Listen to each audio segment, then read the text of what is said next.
Good morning. This is Rob, and it's 1977 in the Abyss. When I started this, my thought process was I'm going to do my favorite film for each year. And then there were so many different films that I really, really liked that I thought, well, maybe I'll do a runner-up. And then I got to filming, and like I talked about in the original episode, I had all this music, so why not add a favorite album? But the bottom line is, I'm an acting coach and I run an acting school, and we talk about film all the time. And when I do talk about music, it's the connection between the art of music and the art of being a film actor. So for me, it's recommending these movies for my students to be able to watch, and if they have seen them before, to rewatch them and watch them from a different light. Maybe at the time you watched a movie and just enjoyed the movie, but now you're watching from a different angle, like from the acting standpoint, or the cinematography, or the directing, or whatever. Um, and so I want my students to be able to learn about different films, especially the ones that are earlier. Right now we're in the 70s. And then maybe if they've heard of the movie but haven't seen it, it prompts them to watch it. So I got five today, including what my favorite of 1977 was. We'll start with Saturday Night Fever with John Travolta. This is the movie that really got John Travolta going as a lead. Yeah, we talked about Carrie yesterday. He was in that, but and he also did the TV series Welcome Back, Kotter. But this was the one that really made him a lead in film, and it's a really strong starter for him as a lead, and it's a great movie. Check it out. Slapshot, starring Paul Newman. It's a hockey movie. You have the Hanson brothers, who are nuts. It's fun. And what I say to people is, if you love comedies, you love hockey, and you love Paul Newman, this is the complete package. One of my favorite comedies from the 70s. Next up is Smokey and the Bandit. Burt Reynolds in his heyday, doing the car chase movies, doing those kinds of things. And this premise is Burt Reynolds' character and Jerry Reed's character are hired to go from Texarkana to Atlanta, pick up 400 cases of Coors Light, or maybe even Coors. I think it's Coors, and they have 28 hours to bring it back. So it's basically bootlegging across state lines. And Burt Reynolds, of course, is in the famous Trans Am, and he is what they consider a blocker, which is to distract the cops away from the semi truck, which is carrying the booze. Anyways, and all this is going on while he picks up Sally Field, who is in her prime at this point, right? Adorable, great actor, a lot of cuteness and funness and energy and believability, and then being chased by Jackie Gleason as Sheriff Buford T. Justice. And you put all that together, and it's a fun, comedic, car chase type movie. Definitely one of my favorites as a kid, and still one I like to still watch, Smokey and the Bandit. It also is the year of my favorite Bond movie, The Spy Who Loved Me. I have the box set behind me on Blu-ray, so you're getting the DVD once again. I love this movie because it was my first Bond. I grew up with the Roger Moore era of Bonds, and this was the car that goes in the water and becomes the submarine. It introduces Jaws, Richard Kiel, with the metal teeth as a villain in the Bond movies. I love that it's shot all over the place, from Egypt to Okinawa to Scotland to Switzerland to London, and you get all of those sceneries, and it's just the whole story is fun and typical Bond and the one-liners and all of that stuff, but just shot all over the world, and it's just like I said, my favorite Bond. And then my favorite from 77 is, of course, Star Wars. Yeah, I call it Star Wars. I talked about this in the OG versus sequel episode. The reason I call it that is because when it was originally released, it was called Star Wars. And just like with the Bond and some other things I've talked about in other episodes, I'm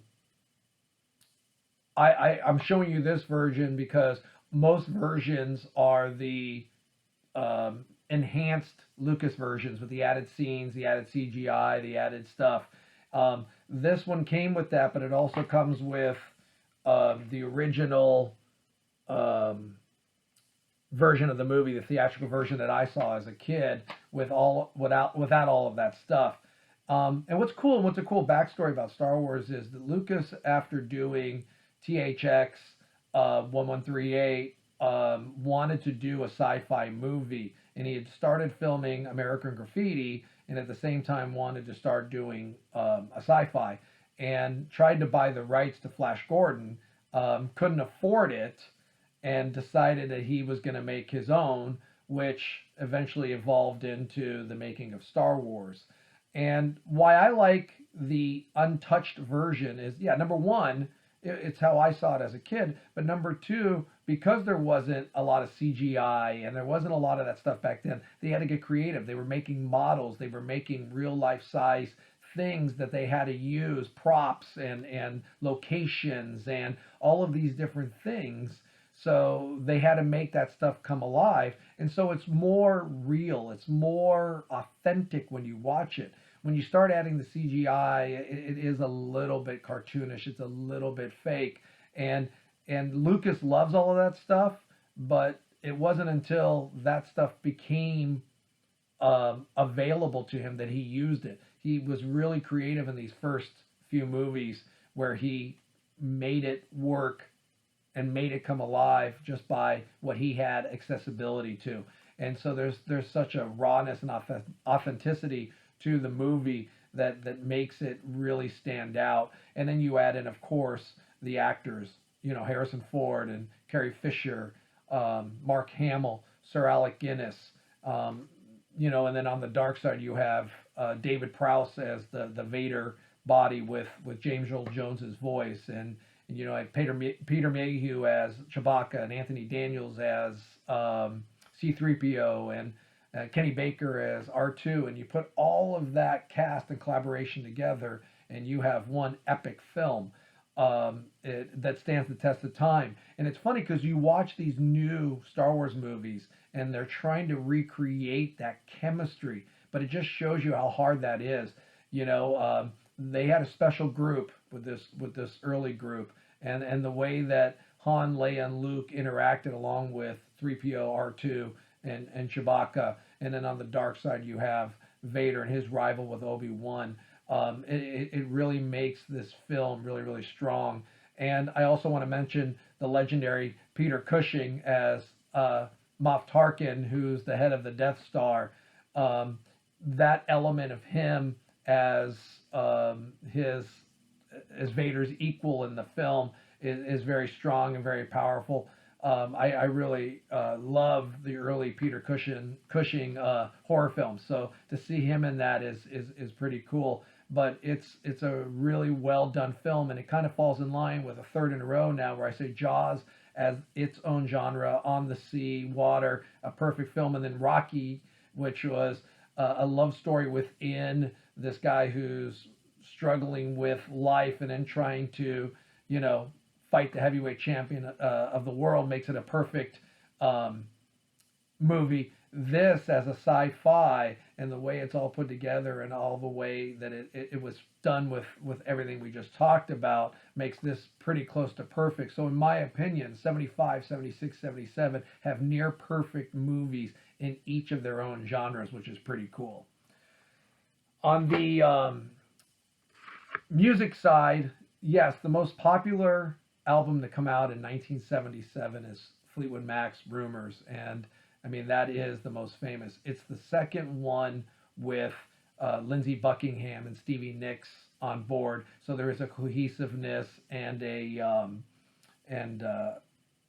better collaboration with the group, now being their second together. But also, this was during a period of time when Stevie Nicks and Lindsey Buckingham were breaking up, and it created some of the most powerful songs and lyrics in rock history. Of course, Lindsey Buckingham's Go Your Own Way, Never Going Back Again, and then Stevie Nicks' Dreams, and then you add in You Make Loving Fun and The Chain and songs like that, and it's really a powerful record that really stands the test of time.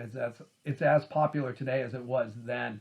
But as you know, with me, I'm never going for the popular. I'm going for what's my favorite and what's the most unique. And I thought of a lot of different albums in '77. You know, Ted Nugent's Cat Scratch Fever, or Styx's Grand Illusion, or Scorpions Taken by Force, and of course Rush, A Farewell to Kings. But the one I chose for 1977 is Kiss's Love Gun. Um, I just think it's a really strong album. You know, I had a few albums of Kisses when I was younger, but this was the first album I had bought, and so it was really the first full journey of Kiss songs that I really listened to. I'd heard the famous ones, of course, Rock and Roll All Night, or you know those kinds of things, Beth, but it was really this one that I got to listen all the way through and really appreciate what they did as musicians. This is also the first album where all four of them sang a song, as Ace Frehley sang the song "Shock Me," which was a song about him getting electrocuted on stage. So, you know, "I Stole Your Love," Christine 16, got "Love for Sale," the title track. "Love Gun" is great, and then they do a version of and then he kissed me, but of course changes it gender wise too. Then she kissed me, to finish off the album, and so it's a strong rock and roll album, and for me it's my favorite by Kiss, and it's also my favorite for 1977. And once again, on the film side, the legendary Star Wars for 1977.